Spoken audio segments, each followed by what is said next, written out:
কি ভালো লাগছে না? এই প্রথম আমাদের দাশগুপ্ত পরিবারের কারোর একজনের রেজিস্ট্রি করে বিয়ে হচ্ছে। এটা আমার একদম ভালো লাগছে না। তোমার মন খুঁতখুত করছে না তো? একেবারেই না, বরং তুমি যে এরকম এভাবে ভাবছো সেটা দিয়ে আমার বেশ অবাক লাগছে। কিন্তু কিন্তু কি? আমার ধারণা ছিল যে মেয়েরা হোম সম্প্রদান, বাসর ঘর এসব নিয়ে বেশ সেন্টিমেন্টাল হয়ে পড়ে। বয়স বাড়ার সাথে সাথে মনে হয়েছে যে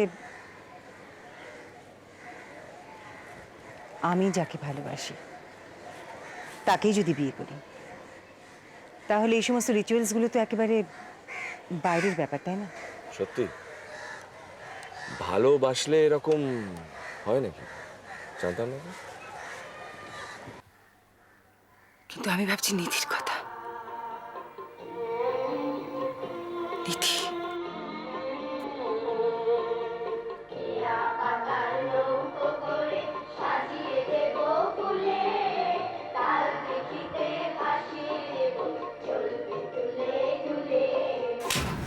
নিধি,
আমি বিয়ে করছি।